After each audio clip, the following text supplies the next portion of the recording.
Oke,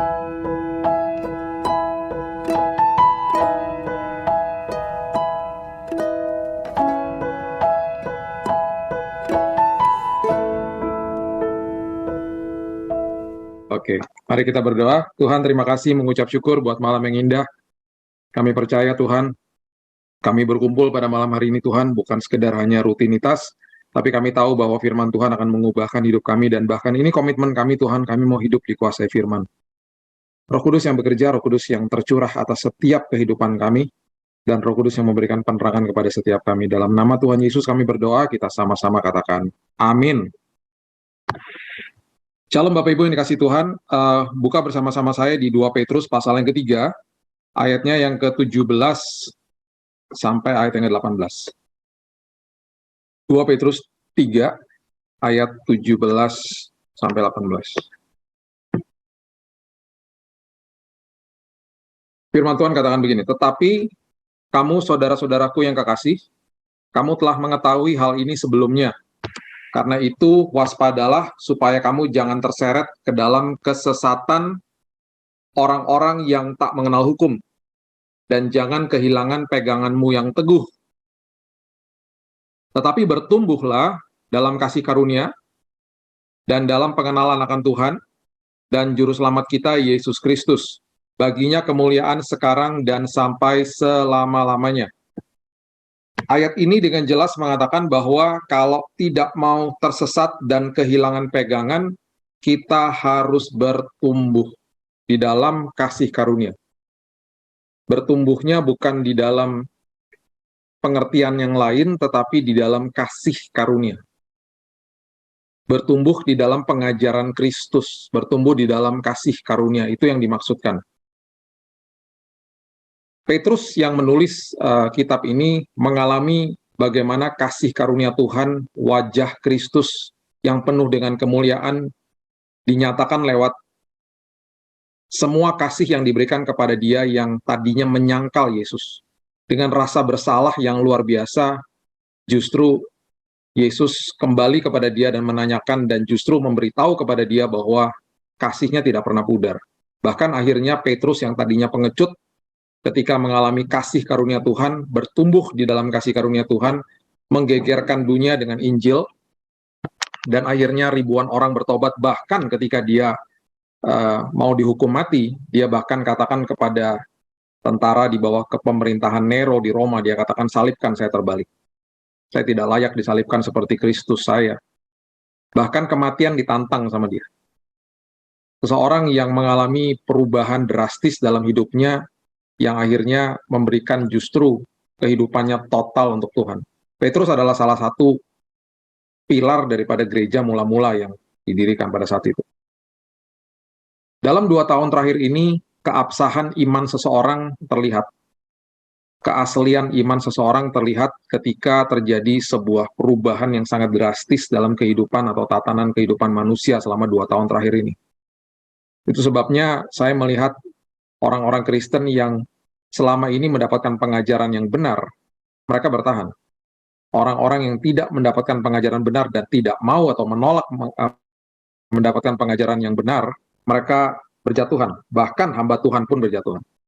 Kami melayani beberapa orang yang sangat ironis dan menyedihkan hati saya juga, karena melihat kejatuhan-kejatuhan ini. Baik itu moral, baik itu stres, dan seterusnya.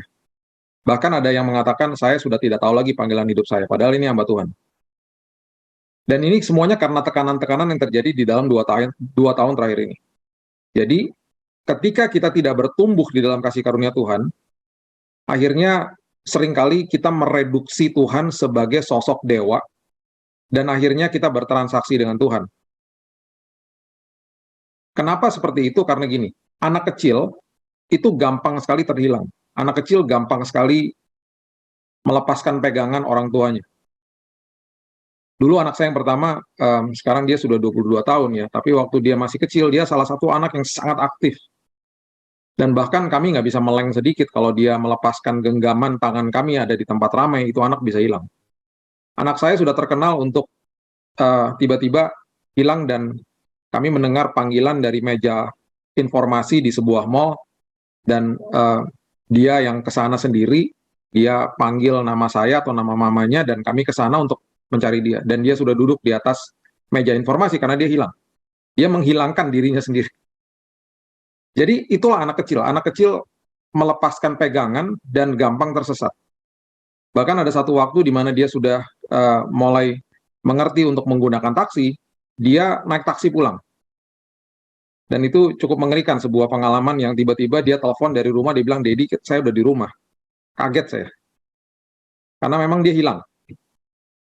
Makin kita tidak mau bertumbuh di dalam kasih karunia Tuhan, bertumbuh di dalam Injil kebenaran, Injil kerajaan sorga, itu yang akan terjadi sama hidup kita.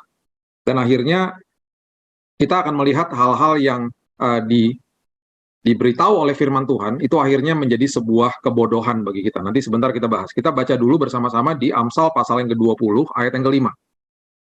Amsal pasal yang ke-20, ayat yang ke-5, sebuah kalimat yang sangat penting dan mengatakan begini.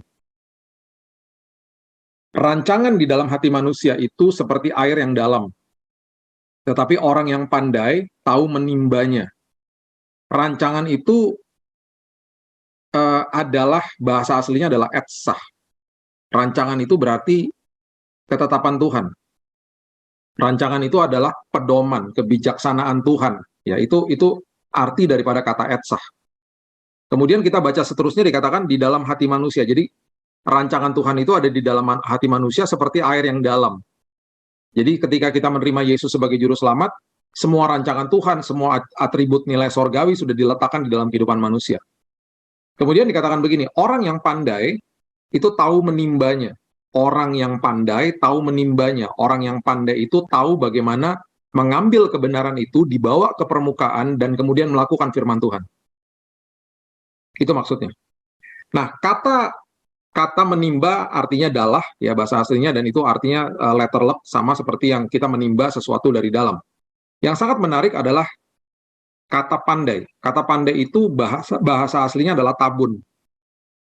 Dan tabun itu artinya adalah berargumentasi. Maksudnya apa? Kita pandai berargumentasi. Argumentasi sama siapa? Nah, rupanya penulis Amsal ini sedang memberitahu kita bahwa orang yang cakap mengambil firman Tuhan yang pernah ditabur dalam hidupnya dan mengambil kebenaran itu dibawa ke permukaan dan kemudian dilakukan, itu adalah orang yang cakap berargumentasi dengan dirinya sendiri. Wow. Bukan sama iblis, bukan sama siapa-siapa, sama dirinya sendiri. Karena kalau kita masuk ke dalam perjanjian baru, iblis sudah dikalahkan di kayu salib. Itu sebabnya pribadi yang paling sulit dikalahkan adalah diri kita sendiri sebenarnya. Jadi ayat ini mengatakan, kalau kita baca dengan penjelasan seperti ini adalah, semua rancangan Tuhan, semua kebenaran firman Tuhan yang sudah masuk dalam hati kita, baik itu yang pernah kita dengar dan lihat, kita pernah baca dan kita pernah dengar, yang terbenam di dalam hati kita, dengan bantuan Roh Kudus. Ya, kita akan merayakan hari Pentakosta beberapa hari lagi. Dengan bantuan Roh Kudus, saya akan cakap berargumentasi dengan diri saya sendiri, dengan sisi saya yang jelek, dengan sisi saya yang buruk. Saya cakap berargumentasi untuk menimba semua firman Tuhan dan dibawa ke permukaan. Dan kemudian saya lakukan. Itu maksud daripada ayat ini. Nah, kalau kita tidak bertumbuh di dalam kasih karunia Tuhan, kita tidak mau bertumbuh, kita akan menjadi orang-orang yang sangat sulit untuk berargumentasi dengan diri sendiri. Kenapa? Karena begini. Karena seringkali kita mempunyai tindakan-tindakan dan juga perkataan kita itu segalanya berdasarkan apa yang kita pikirkan. Pikiran manusia. Kemudian kita mengambil tindakan-tindakan berdasarkan apa yang kita mau kehendaki gitu. Dan kemudian apa yang kita rasakan di emosi kita, di perasaan kita.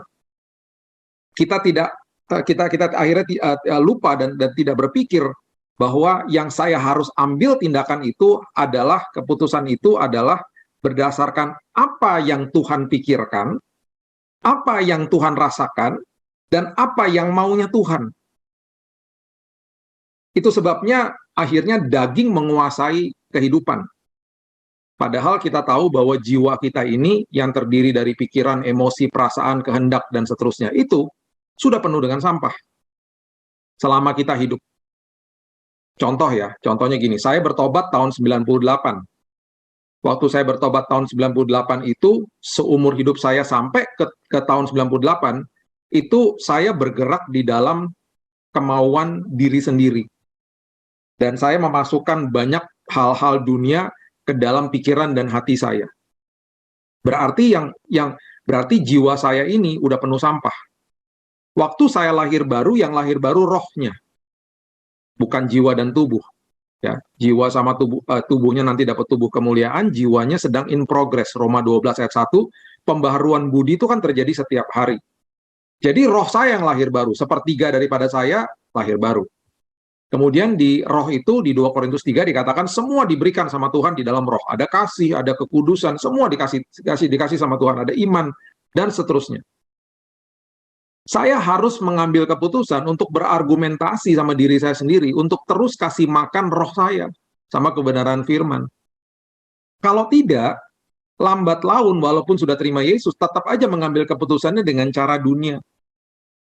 Itu sebabnya ada ayat yang mengatakan begini, 1 Korintus 2 ayat 14, coba lihat. 1 Korintus 2 ayat 14. Dan seringkali ayat ini dibaca dan seringkali dimengerti dalam arti atau konteks yang, oh itu bukan saya, itu orang dunia, itu orang yang belum terima Yesus. Dikatakan gini, 1 Korintus 2 ayat 14. Tetapi manusia duniawi tidak menerima apa yang berasal dari roh Allah, karena hal itu baginya adalah suatu kebodohan, dan ia tidak dapat memahaminya sebab hal itu hanya dapat dinilai secara rohani. Nah, kebenaran firman itu hanya bisa dinilai secara rohani. Nah, kemudian dikatakan manusia duniawi tidak bisa menerima apa yang berasal dari roh Allah. Jangan berpikir mentang-mentang kita sudah orang Kristen, kita bukan duniawi. Banyak orang Kristen masih pikirannya duniawi. Gak usah jauh-jauh. Misalnya gini, ya kami melayani banyak suami istri yang bertengkar selama pandemi. Dan ketika kami katakan, ayo Bu, ayo Pak, minta maaf duluan. Enak aja, kan bukan saya yang salah, katanya gitu. Nanti kalau saya minta maaf duluan, enak dong dia. Nanti dia merasa benar. Kemudian saya kasih tahu gini, Pak, Bu, firman Tuhan katakan kita harus saling mengasihi sama seperti Kristus mengasihi kita. Bukan sama seperti pasangan kita mengasihi kita, bukan. Jadi standar mengasihinya adalah sama seperti Kristus mengasihi saya. Ayo mohon maaf aja, nggak apa-apa kok. Nah, hal-hal yang sederhana itu akhirnya menjadi kebodohan bagi mereka. Orang Kristen menjadi kebodohan akhirnya. Ayo Pak, sapa aja, Bu, ayo Bu, sapa aja, jangan silent treatment, jangan didiem-diemin, udahlah ngalah aja. Yang waras yang ngalah, Bu. Ayo Pak, udahlah. Ayo belajar yuk, jadi orang yang tepat, jangan cari orang yang tepat. Seringkali kita diajarkan sama dunia gini, saya akan nanti satu hari di sini, kalau masih ada yang jomblo ya, saya mau beritahu ya, jangan pernah mengatakan gini, saya nanti satu hari akan bertemu dengan orang yang tepat bagi saya. Gak ada orang yang tepat. Gak ada satupun orang yang bisa memenuhi harapan kita dari A sampai Z. Gak ada, kecuali Tuhan Yesus Kristus, gak ada. Jadi bagaimana dong Pak kalau masuk dalam sebuah hubungan? Bersiap-siaplah untuk menjadi orang yang tepat bagi nanti calon pasangan kita atau bagi suami dan istri kita sekarang ini. Gak ada waktu yang telat. Jadi apa yang harus dilakukan? Saya setiap hari bangun pagi, saya selalu bilang sama diri saya, apalagi yang harus aku lakukan buat istriku? Aku mau jadi orang yang tepat bagi dia. Dan dia lakukan hal yang sama. Yang terjadi apa? Sangat toleransi. Saya nggak nuntut apa-apa, saya nggak mau nuntut apa-apa. Saya mau jadi orang yang tepat bagi dia. Itu berarti kita mengerti kasih karunia Tuhan, gitu loh. Kita akan gampang memaafkan, akan cepat untuk memaafkan, akan cepat untuk mendengar, lambat untuk bicara, gitu loh. Seperti Yakobus mengatakan, orang yang lambat bicara dan cepat mendengar itu susah. Seringkali kan kita membantah, kita memproteksi diri sendiri dengan kita defense. Kita berusaha mengatakan bahwa saya tidak salah, kamu yang salah. Akhirnya menjadi kebodohan gitu. Ya. Saya tidak suka, bukan tidak suka ya, saya nggak ngerti dunia lukisan, Bapak Ibu. Saya nggak ngerti. Saya bisa lihat lukisan bagus ya bisa ya, tapi kadang-kadang saya nggak ngerti gitu. Saya harus dijelaskan. Oh itu artinya ini, artinya itu. Jadi karena saya nggak ngerti, satu hari ketika saya dibawa ke sebuah galeri lukisan dan kemudian teman saya bilang itu lukisan harganya 1 M, bagi saya begini, saya mikir 1 M, dari mana 1 M cuman coret-coretan doang gitu. Dalam hati aku juga bisa nyoret-coret kayak begitu, harganya 1 M. Udah gitu dia bilang ada yang beli loh Pak. Hah, ada yang beli? Bagi saya itu kebodohan. Kenapa? Karena saya nggak ngerti dunia lukisan. Saya nggak paham. Kita kalau nggak ngerti kebenaran, ya itu terjadinya kayak gitu. Jadi kebodohan. Contohnya gini loh, anak kecil ya. Anak kecil kalau disuruh mandi, kadang-kadang dia berontak sama kita. Enggak, nanti aja gitu. Ayo makan dek gitu, nanti aja gitu ya, misalnya gitu ya. Kan biasa anak kecil gitu kan. Kamu udah belajar? Enggak, capek ah gitu. Kamu udah gosok gigi? Lupa gitu kan. Capek, lupa, berontak. Karena bagi mereka itu semua hal-hal yang ritual, yang rutinitas yang harus dilakukan itu penting kan, itu kebutuhan dia. Tapi menjadi kebodohan, dan itu kebenaran yang harus dia lakukan sebenarnya. Gosok gigi, mandi, belajar, makan, itu hal-hal yang sederhana yang setiap hari harus dilakukan, dan itu untuk menunjang hidupnya dia. Bagi dia kebodohan kadang-kadang, karena masih kecil. Nah, itu sebabnya yuk kita bertumbuh di dalam kasih karunia Tuhan, supaya kita makin mengerti hatinya Tuhan dalam hidup ini. Gitu. Ya. Saya juga bisa bilang begini, saya nih suka, ini di sebelah saya nggak bisa angkat sih ya, di sebelah saya ada Lego besar banget. Saya baru selesai buat Lego F1, itu ada di sebelah. Hampir 2000 piece. Saya kalau ngomong buat Lego, Bapak Ibu, buat Lego Pak, gitu. Ya iya, saya suka buat Lego. Bagi saya soalnya ada bukunya gitu ya. Ini ada bukunya nih, saya kasih lihat ya. Ini bukunya kayak gini nih Bapak Ibu. Ini bukunya nih. Ini buku saya buat F1 Lego. Ini ada hampir 2000 piece. Ini dalamnya gini nih, ada petunjuknya tuh. Ada petunjuknya. Ya, tuh ada petunjuk-petunjuknya, cara membuatnya gitu ya. Saya buat itu sampai beberapa hari. Itu hobi saya lah, saya suka main Lego. Saya juga suka ini nih, pesawat terbang. Saya baru beli ini. Saya baru baru dikirim nih barusan. Diecast namanya. Saya bisa bicara tentang pesawat sama Bapak Ibu karena saya suka. Saya di sebelah saya ini ada lemari, ada 300 lebih pesawat. Mainan ya, bukan beneran. Pikirnya nih hamba Tuhan kaya banget punya pesawat sampai ratusan. Ada di sebelah, tapi kecil-kecil semuanya. Saya suka detail-detailnya gitu loh. Dan itu investasi juga, karena ketika udah dibeli ya, nanti tahun depan harganya naik 2 kali lipat. Jadi boxnya nggak boleh hilang. Karena bisa diperjualbelikan dengan sesama kolektor gitu loh. Saya bisa cerita nih, semua saya bisa cerita detail-detailnya. Karena saya suka gitu loh. Nah, bagi Bapak Ibu yang denger ini mungkin mengatakan gini, ngapain sih main Lego? ngapain koleksi pesawat diecast kecil-kecil? Ngapain? Itu hobi soalnya. Bagi saya terapeutik juga kadang-kadang gitu loh, main Lego gitu ya, karena berpikir gitu kan akhirnya kan. Itu menjadi kebodohan. Jadi gitu prinsipnya. Kalau kita nggak ngerti, jadi kebodohan gitu loh. Ya, itu sebabnya Ibrani 4 ayat 2 mengatakan begini. Ibrani 4 ayat 2 Ibrani 4 ayat 2 mengatakan begini. Karena kepada kita diberitakan juga kabar kesukaan sama seperti kepada mereka. Tetapi firman pemberitaan itu tidak berguna bagi mereka karena tidak bertumbuh bersama-sama oleh iman dengan mereka yang mendengarnya. Jadi dikasih kebenaran tapi nggak bisa bertumbuh karena memang nggak mau bertumbuh. Saya mau kita sedikit buka ini ya, coba kita lihat ya, Lukas pasal yang kelima ya Bapak Ibu, ini penting sekali soalnya. Ini saya mau Bapak Ibu lihat Lukas pasal yang kelima ya. Ayatnya yang pertama sampai ayat yang saya loncat-loncat aja dulu ya. Ayat 1 dulu deh ya. Pada suatu kali Yesus berdiri di pantai Danau Genesaret, sedang orang banyak mengerumuni dia hendak mendengarkan firman Allah. Ya, hendak mendengarkan firman Allah.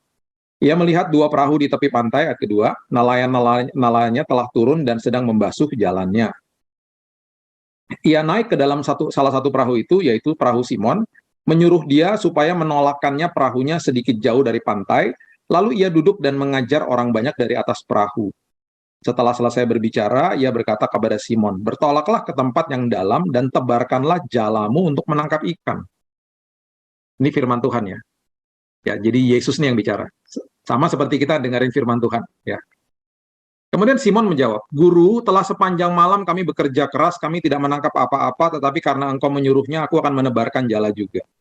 Dengan kata lain, sisi manusianya mengatakan begini, "Aku udah tebarkan jala ke situ dari kemarin, nggak ada apa-apa kok, nggak terjadi apa-apa. Aku sudah lakukan ini, Tuhan, tapi nggak ada apa-apa, udah capek deh ngikutin firman Tuhan, nggak mau lagi udah." Tapi tidak, ya Simon Petrus mengatakan, "Tetapi karena engkau menyuruhnya, aku akan menebarkan jala juga. If you say so, I will do it." Karena engkau mengatakan itu, aku mau taat deh, gitu. Walaupun doesn't make sense, walaupun nggak masuk di akal gitu sepertinya. Nah, ini yang terjadi. Setelah mereka melakukannya, mereka menangkap sejumlah besar ikan sehingga jala mereka mulai koyak. Wow, luar biasa nih. Lalu mereka memberi isyarat kepada teman-temannya di perahu yang lain supaya mereka datang membantunya. Mereka datang, mereka bersama-sama mengisi kedua perahu dengan ikan hingga hampir tenggelam. Saking banyaknya. Ya. Kemudian setelah itu terjadi, ya. Ayat 9 kita lihat, sebab ia dan semua orang yang bersama-sama dengan dia takjub oleh karena banyaknya ikan yang mereka tangkap. Demikian juga Yakobus, Yohanes, anak Zebedius yang menjadi teman Simon. Dan kemudian ini kata Yesus kepada Simon, "Jangan takut, mulai dari sekarang engkau akan menjala manusia." Dengan kata lain, yuk ikut aku gitu loh. Yuk kita mengabarkan Injil. Perhatikan ayat 11. Ingat ya, mereka ini nelayan, dan kalau mereka dapat ikan sebanyak itu adalah kesukaan hati mereka. Itu adalah keinginan mereka. Sesudah mereka menghela perahu-perahunya ke darat, ayat 11, mereka pun meninggalkan segala sesuatu, lalu mengikut Yesus. Ini yang saya mau tekankan di sini. Seringkali ya, kita taat sama Tuhan, itu dengan kondisi. Tuhan, kalau aku lakukan ini, Tuhan lakukan itu ya. Kalau Tuhan lakukan itu, baru aku lakukan ini. Orang yang mengerti dan orang yang berjumpa dengan Tuhan, bertumbuh di dalam kasih karunia Tuhan. Orang-orang seperti itu yang rela mengorbankan apapun yang dia suka untuk Tuhan. Bayangkan loh, semua ikan ditinggal sama mereka. Mereka ikut Yesus. Itu sebabnya beberapa hari yang lalu ketika ada Zoom gitu ya, saya tersinggung sebenarnya.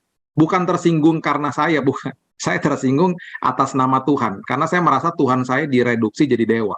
Karena gini, ada momen setelah firman minta doa, biasalah ya minta doa. Ya, minta doa kesehatan, kesembuhan, dan walaupun saya selalu katakan kepada jemaat kita punya kuasa yang sama. Siapapun bisa berdoa. Ya, dan saya selalu tekankan, yuk belajar berdoa. Gunakan kuasa yang Tuhan sudah berikan dalam hidupmu. Tiba-tiba ada seseorang yang mengatakan begini, "Pak, tolong doakan bisnis saya lesu." Saya tiba-tiba langsung, hah? Saya merasa gini, tiba-tiba saya merasa saya kayak dukun, Tuhan saya dewa gitu loh. "Tolong Pak, doakan usaha saya lesu." Nggak apa-apa juga sih ya sebenarnya ya. Maksudnya saya ngerti lah maksudnya dia, dan saya tahu bahwa ini orang pasti belum bertumbuh di dalam Tuhan gitu ya. Harus dijelasin dulu gitu ya. Saya akhirnya berdoa, dan saya nggak pernah berdoa untuk bisnisnya dia, untuk usaha lesunya dia. Saya bilang gini, "Tuhan, ubahkan pribadi ini, berikan dia kekuatan ketika bisnisnya lesu Tuhan." Saya bilang gitu. Saya nggak pernah minta, "Tuhan, berkati bisnisnya Tuhan, wah kirim pelanggan." Enggak, saya nggak mau doa gitu. Saya bilang, "Tuhan, berikan dia kekuatan selama bisnisnya lesu." Karena kami tahu Tuhan, di dalam kairosnya Tuhan, segala sesuatunya pasti on time. Tuhan, berikan dia kekuatan, berikan dia pengertian, bahwa di dalam apapun kehidupan, baik kita ada di atas gunung maupun di lembah, Tuhan adalah Tuhan yang berkuasa di atas gunung, Tuhan adalah Tuhan yang berkuasa di lembah kehidupan. Ketika suka dan duka, Engkau berkuasa, ubahkan pribadi ini Tuhan, menjadi kuat. Udah selesai, saya nggak mau lagi doa, saya nggak mau terusin lagi doanya. Maksudnya, ayo dong, ini ciri-ciri orang yang akhirnya nggak bertumbuh gitu loh. Dikit-dikit, "Tuhan, tolong nih, gini nih." Udah kayak kadang-kadang Tuhan udah kayak asuransi, udah kayak ban serep gitu ya. Kita minta-minta ketika ada butuhnya, semuanya kita nangis-nangis dan kita komplain, akhirnya ujung-ujungnya kecewa sama Tuhan. Bahkan ada seorang ibu yang pernah menjual usahanya, dia bilang katanya Pak, saya diharuskan semuanya kasih buat Tuhan, saya kasih mana nggak dapat apa-apa. Emangnya Gunung Kawi apa? Gak bisa dong kayak begitu. Akhirnya nggak mau ke gereja. Itu karena apa? Pengajarannya ngawur. Bertumbuh di dalam kasih karunia. Jadi kita akhirnya bulletproof gitu loh, tahan banting. Ada masalah, kita mengerti iman saya kokoh pokoknya. Jadi nggak jadi kebodohan. Ada masalah, masalah tuh nggak jadi kebodohan. Jadi kita melihatnya dalam sisi yang berbeda. Oh Tuhan, ini kesempatan bagi saya. Untuk seperti Paulus, belajar tekun. Dan ketika saya belajar tekun Tuhan, itu adalah kesempatan di mana sebentar lagi aku akan berbuah. Buahnya apa? Tahan uji dan punya pengharapan. Itu. Tahan uji itu karakter. Karakternya dibentuk. Akhirnya punya pengharapan di dalam Kristus yang luar biasa.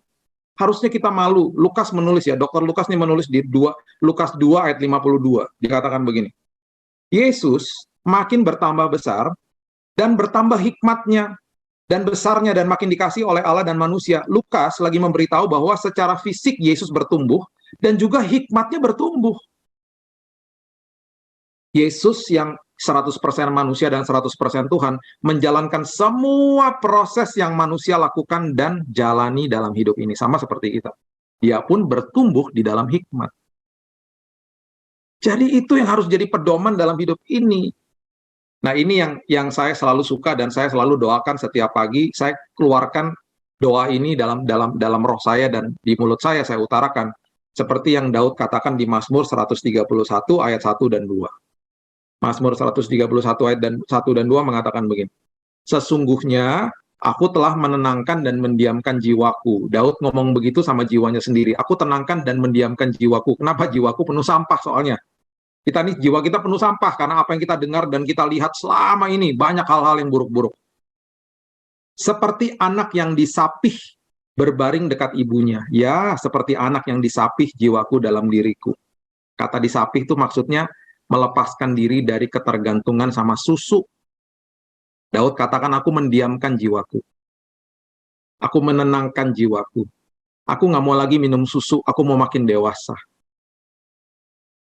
Itu sebabnya Paulus mengatakan begini di 1 Korintus 3 ayat 1 dan 2. Paulus katakan begini.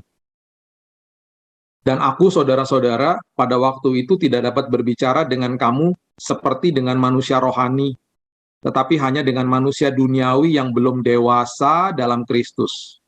Memang jemaat di Korintus waktu itu bebelnya luar biasa, dikasih tahu susahnya minta ampun. Beda sama yang jemaat di Tesalonika. Kemudian ayat 2 dikatakan begini, susulah yang kuberikan kepadamu, bukanlah makanan keras. Sebab kamu belum dapat menerimanya dan sekarang pun kamu belum dapat menerimanya. Aku nggak bisa ngomong sama kamu tentang kebenaran. Yang bisa aku kasih hanya susu aja. Karena nggak nyambung, tuh maksudnya Paulus gitu. Nggak nyambung ngomong sama kamu.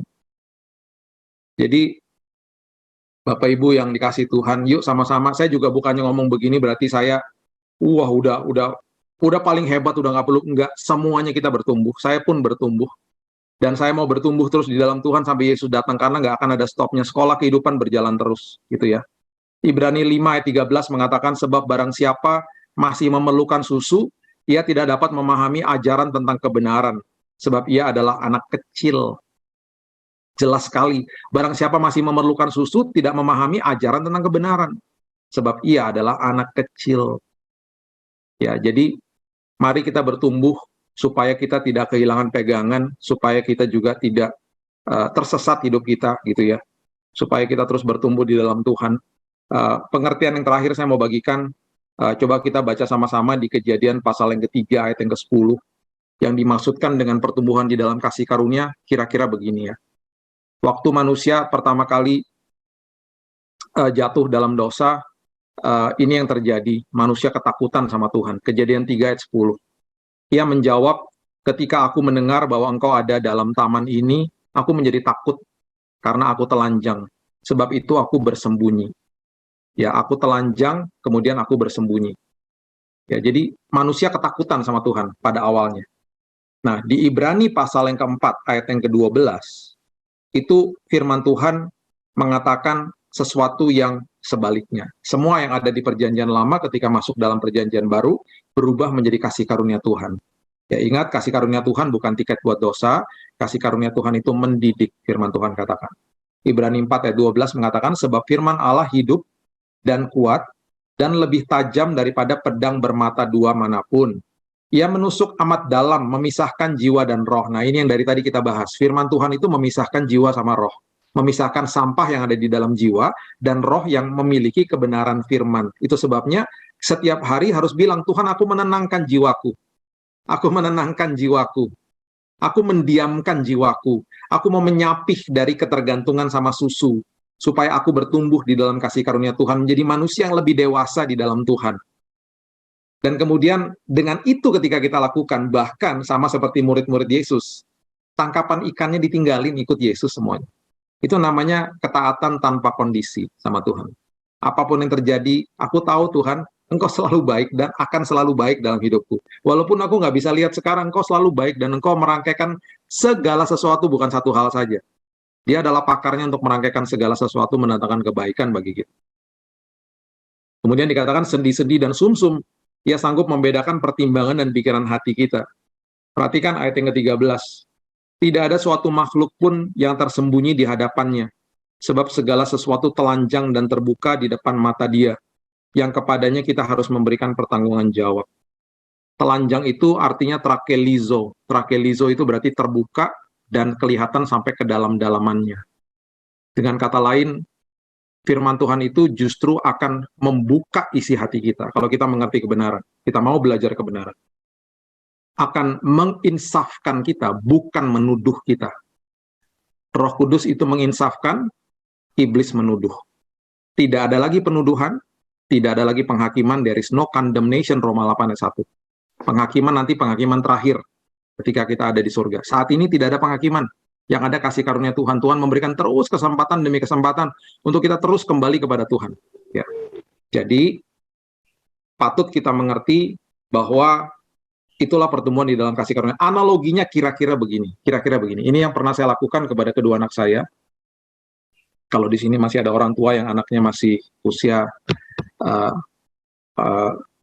masih usia kecil gitu ya, kemudian masih masuk remaja, ini mungkin bisa jadi pedoman, dan ini analoginya sebenarnya yang Tuhan juga lakukan dalam hidup kita.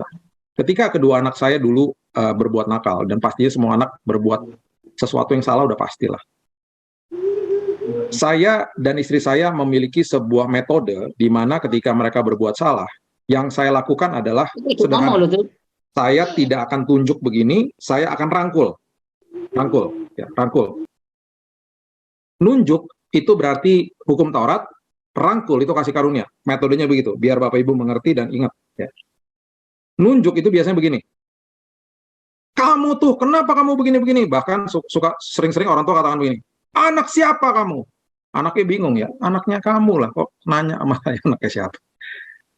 Anak siapa kamu? Wah, dimarah-marahin dan kemudian jangan gitu lagi, nggak diberikan solusi. Makin bingung, anaknya sakit hati. Kalau dirangkul itu begini, metode yang kami lakukan begini. Dek, kamu kenapa tadi buat begitu? Terus kemudian saya katakan begini, apa yang aku bisa lakukan supaya kamu nggak lakukan itu lagi? Saya sebutnya diri saya, apa yang saya bisa lakukan? Bukan saya nunjuk dia, apa yang kamu bisa lakukan? Bukan, saya tunjuk diri saya, apa yang saya bisa lakukan? Langsung di situ dia berpikir bahwa, wow, orang tuanya berpihak kepada dia. Padahal dia buat salah. Yang terjadi adalah mereka menangis, dan kemudian saya tanya, apa dong? Kalau sampai terjadi lagi, kita harus melakukan apa? Mereka yang sebut hukumannya. Mereka yang bilang, nanti Dedi ambil aja deh mainan aku, atau ambil waktu aku, kalau tadinya aku suka pergi ke mall ini, atau suka main ke sini, Dedi jangan ajak aku ke sana dulu, di grounding namanya. Kemudian ketika terjadi lagi, hal yang sama saya lakukan, Dek, kenapa ini terjadi lagi? Jadi kita harus bagaimana dong? Kamu udah setuju waktu itu untuk melakukan ini nih. Ya udah Dedi, nggak apa-apa Dedi, ambil aja mainan aku, atau Dedi jangan ajak aku ke sini, dan seterusnya. Yang terjadi adalah mereka merasakan kasih karunia yang luar biasa. Yang terjadi adalah perubahan mulai terjadi, dan mereka tidak sakit hati dengan orang tuanya. Dan saya temukan ketika saya tidak di rumah, ketika istri saya tidak di rumah, ketika kemudian mereka bertindak dan mengatakan perkataan yang saya cek dengan mbaknya, mereka berkali-kali katakan, saya tidak mau melakukan itu, karena saya tidak mau menyakiti hati orang tua saya. Kasih karunia itu mendidik. kasih karunia itu mengubahkan diri seseorang. Karena dia mengerti dan dia merasakan kasih Tuhan. Ingat di perjanjian lama semuanya, kalau kita baca Ulangan 28, itu dikatakan jika engkau taat, maka aku. Jika engkau, maka aku. Semuanya berkondisi saat itu. Di dalam zaman kasih karunia, Tuhan sudah memberikan semua berkat rohani kepada kita. Dan harusnya kita bilang sama Tuhan, Tuhan terima kasih. Kehidupan taat kita itu akhirnya menjadi tiket untuk kita melakukan tanggung jawab yang lebih besar. Semuanya sudah disediakan sama Tuhan ketika kita terima Dia sebagai juru selamat. Jadi makin kita mengenal kasih karunia, kita makin nggak mau buat dosa. Oh gampang Pak, ada orang mengatakan begini, kalau begitu, kalau saya dapat kasih karunia Tuhan, ya saya tinggal buat dosa aja, kemudian nanti kan Tuhan ampuni. Berarti kamu tidak ngerti kasih karunia Tuhan. Kalau kamu ngerti, kalau kamu merasakan kasih karunia, kamu tidak mau buat dosa. Jadi ketakutannya beda sama kejadian yang tadi kita baca. Mereka telanjang dan ketakutan ketemu Tuhan. Sekarang bukan, takutnya adalah reverent, hormat pada Tuhan. Anak saya tidak mau buat salah, bukan karena ketakutan sama saya, karena hormat sama orang tuanya. Itu adalah pertumbuhan di dalam kasih karunia. Itulah Tuhan kita, penuh dengan kasih, penuh dengan rangkulan, penuh dengan pelukan. Sebagai penutup, saya akan memberikan sebuah kesaksian hidup saya sendiri. Dan ini pengakuan saya, dan saya nggak malu ceritainnya. Kira-kira ini kejadian tahun lalu, ketika itu anak saya masih online sekolahnya, dan kemudian dia sedang ujian midterm di sekolahnya. Dan anak saya yang kedua ya. Kemudian saya tahu anak saya ini selalu bergumul dengan pelajaran matematika. Di sini ada yang bergumul juga dengan matematika atau semuanya hebat-hebat matematika. Yang kameranya kebuka, boleh angkat tangan siapa yang bergumul. Saya juga bergumul, dan bukan bergumul aja, saya nggak suka sama matematika. Anak saya sampai bilang begini, dua-duanya ya, yang besar juga bilang ini, kenapa sih harus ada pelajaran matematika? Siapa yang ciptain matematika itu? Buat orang stres lama-lama. Kan nggak dipakai juga katanya, gitu. Ya dipakai lah ya, tapi kan, ya oke lah dipakai, tambah kurang bagi kan udah cukup. Ngapain belajar-belajar yang lain? Saya bilang ya dipakai lah, itu kalau ada orang mau ambil teknik sipil, mau ngambil arsitek, ya itu kan harus dipakai lah. Pokoknya intinya anak saya nggak suka, dan sudah biasa dia itu ujian susulan, bukan ujian HER namanya ya, remedial. Jadi angkanya nggak bagus, terus di remedial, diulang gitu ya, diulang. Jadi kalau matematika udah biasa kayak gitu. Nah anak saya ini udah kebiasaan juga belajar sendiri.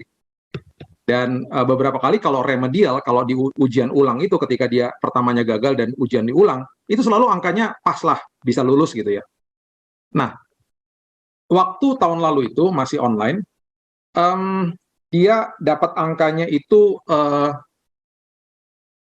57 atau 58. Jadi angka yang lulus tuh 60. Jadi dia bilang, aduh Dad, aku dikit lagi tuh lulus tuh. Jadi dia remedial gitu ya. Saya bilang, ya udahlah kamu belajar seperti biasa kan, kamu pasti bisa lah kalau remedial ya. Iya sih, no problem lah katanya gitu ya. Ya udah, terus besoknya remedial nih. Habis remedial dapat hasil dong. Pas lagi mesbah keluarga malam-malam, dia ngaku sama saya, Dad, aku udah dapat angkanya tuh remedial. Gimana? Biasanya tuh dia angkanya jadi 67, jadi 70, lumayan lah ya. Gitu. Berapa? 60 berapa? Saya bilang gitu kan. Dia bilang gini, 43, Dad. Aduh, 43? Kok makin jeblok, Dad? Saya bilang gitu. Aduh, Dad, susah banget, Dad. Susah banget. Itu waktu itu lagi, pelajarannya, matematikanya tuh algebra gitu ya. Duh, saya juga dengarnya juga kayak jelimet banget gitu. Aduh susah banget, 43 dapatnya gitu. Ya tapi ya udahlah, mau gimana gitu ya. Terus akhirnya dia cerita gini-gini. Terus tiba-tiba dia cerita gini. Tapi ya enak juga ya kalau lagi online gini. Kenapa? Saya bilang gitu. Ya tadi kayak contohnya kita lagi remedial ya. Gurunya tuh kan ada meeting. Jadi Zoom-nya tuh di offline gitu, dimatiin. Jadi kita setelah selesai baru kita on lagi Zoom-nya gitu. Jadi aku bisa keluar ngambil minuman ke dalam gitu ya. Terus saya bukan dengar minuman enak-enak ambil minuman itu, saya tiba-tiba ngomong gini, Dek, tadi berarti kamu offline. Kamu waktu di offline itu kenapa kamu nggak buka buku aja, Dek? Saya bilang gitu. Buka buku gimana? Ya buka buku lah supaya kamu bisa jawab. Anak saya bilang gini, kan nggak boleh. Siapa bilang nggak boleh? Saya bilang gitu. Itu kalau gurunya dia offline, dia lagi tinggalin kamu dan dia pergi meeting, itu berarti dia lagi ngasih kode sama kamu boleh buka buku. Saya bilang gitu sama dia. Kenapa saya ngomong gitu? Karena ya pertama juga saya memang dulu suka nyontek, yang kedua saya juga pengen anak saya juga angkanya bagus gitu loh. Saya dalam hati ini nggak bener juga sekolah zaman sekarang anak disuruh hafalin rumus-rumus lu ntar nggak kepake juga. Itu mungkin dalam pikiran saya waktu hari itu berkecamuk kayak begitulah. Kamu buka buku dong, saya bilang gitu. Nggak boleh dong, Dad, itu nggak jujur namanya. Terus saya tanya lagi, emang gurunya sebelum dia offline dia ngomong, anak-anak nggak boleh buka buku ya? Enggak, anak saya bilang gitu. Itu berarti dia lagi kasih kode keras sama kamu bahwa kamu boleh buka buku. Saya bilang gitu. Pokoknya saya berdebat lah sama dia. Saya nggak puas setelah beberapa hari ada pengambilan raport online. Saya nanya sama gurunya, Miss, itu kemarin yang pas lagi remedial, Miss katanya meeting ya, terus offline ya. Itu anak-anak waktu ujian kayak gitu nggak boleh buka buku, Miss. Boleh dong ya, saya bilang gitu. Nggak boleh dong, Pak. Itu kan namanya juga ujian, mana boleh buka buku. Oh ya udah. Kenapa Pak? Bapak nanya. Oh nggak apa-apa, saya jadi malu sendiri kan. Oh nggak apa-apa, saya cuma nanya aja, saya bilang gitu. Udah selesai, malamnya saya samperin anak saya. Saya bilang, Dek, mohon maaf ya. Dedi minta maaf, Dedi malu banget gitu. Saya ketampar banget ya ketika anak saya ngomong gini, ya, aku lebih baik dapat angka 43 daripada aku nggak jujur. Aku lebih baik dapat angka jelek daripada aku buka buku. Itu saya mengalami momen trakelizo, di mana saya dibukain sama Tuhan, dan saya pikir, iya ya Tuhan, ini momen-momen yang ketika dalam kondisi-kondisi kayak gini yang membuat saya, oke Tuhan, di aspek ini aku harus bertumbuh lagi. Walaupun tujuan saya mau bantu anak saya, tapi itu nggak benar. Jadi kita nih sering mengalami momen-momen seperti begitu. Ketika Roh Kudus negor kita, yuk kita respon bilang Tuhan, ya oke Tuhan aku salah. Kita ngakuin kesalahan kita lihat bahwa Tuhan ini yang harus aku ubah. Seringkali kalau kita lagi ada gegeran sama orang dan lain sebagainya, seringkali gampang sekali kita menghakimi orang itu toh, tapi seringkali susah kita melihat kesalahan dalam hidup kita sendiri. Yuk kita introspeksi diri sendiri, kita juga bertumbuh, kita bilang Tuhan, mungkin aku juga ada salahnya kok. Aku mohon ampun ya Tuhan, dan aku akan ngampuni duluan, walaupun kelihatannya bodoh di hadapan dunia. Tapi itu kebenaran firman, dan kebenaran itu seringkali terlihatnya bodoh. Tapi aku mau mengerti, aku mau bertumbuh di dalam kasih karunia Tuhan.